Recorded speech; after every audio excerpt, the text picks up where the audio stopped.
पाकिस्तानी उलमा इकराम, मेरी गुजारिश है, कुरान आप मेरे हाथ में, सूरह तौबा जुम्मे में कौन सुना सकता है आपने? फैसल मस्जिद से लेके 3 तलवार तक मुझे बताएं, सूरह तौबा जुम्मे में खुतबे में, सूरह तौबा फलस्तीन के तनाजुर में कौन सुना सकता है? ये मेरा खुला चैलेंज है आप लोगों से। 99% 78 साल से नमाज में सूरह इखलास पढ़ते हैं और रुकू में चले जाते हैं। नमाज के लिए भी कुरान नहीं इस्तेमाल करते हैं कि यार इसमें देख तो नहीं, मैं नमाज नहीं पढ़ लूं। और जिस सिचुएशन में आप हैं रोजमर्रा की, उस सिचुएशन के ऊपर अल्लाह का जो हुक्म है वो उस दिन की नमाज में आपने पढ़ना है। नमाज में Do you feel protected when you go to the police station?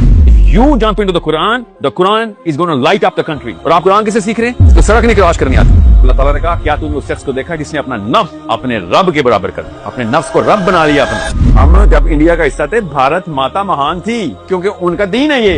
अभी तक हम वही वाले लोग हैं, बस उसकी जगह हमने पाकिस्तान लगा दिया। इसलिए आप ज्यादा पाकिस्तानी हैं और कम मुसलमान हैं।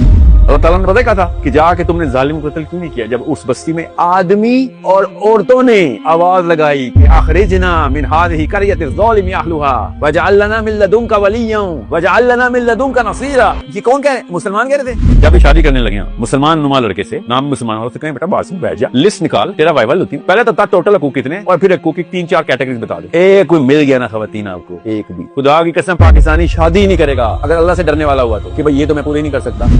Most of the people who are doing something are not niqabi औरतें। Most of the people who are performing at some level are not दाढ़ी वाले लड़के। ये तुक्का नहीं लगा हुआ। You need to be very clear कि जब तक आप इस्लाम के नाम पे परफॉर्म नहीं करेंगे तब तक कुछ नहीं होने वाला। पाकिस्तान में लोगों को कॉन्सेप्ट क्लियर करना है, फलस्तीन में बंदे मारने जरूरी हैं, सूडान में जहाद करना जरूरी है।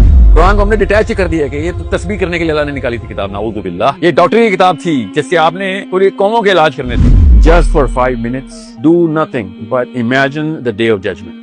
ये है पेपर उस दिन का, पेपर आउट है, ये है आपके सामने पेपर, मगर मेरे घर को आ ही नहीं रहा। क्यों? क्योंकि वो उस पेपर की कोई टेंशन का कोई कॉन्सेप्ट नहीं बिठाया गया। ये जितने भी शौक है मुसलमानों को मक्का जाने का, वापस बैठे रहने का, उनके लिए कुरान ने कह दिया है कि मदीना पहुंच जाओ, चलो शाबाश भागो इधर से। आप मक्का की जिंदगी में बैठे हैं अभी तक, तो भाई आप इस काबिल नहीं है कि आप अपनी बेटी को बचा सकें, इसलिए आप फलस्तीन को नहीं बचा सकते। चाहे मेरे 100 बच्चे हों और एक भी बच्चा अस्पताल में आ जाए और उसको मेरा दिल चाहिए होगा, आधे सेकंड में मैं दिल निकालूंगा। ये ऐसे बेशर्म हो चुके हैं कि जो ये वाला बहाना करते हैं कि पाकिस्तान का क्या होगा सर अगर फलस्तीन चले गए। खुदा ने आज तक उस कौम की हालत नहीं बदली ना हो जिसको ख्याल खुद अपनी हालत के बदल ले।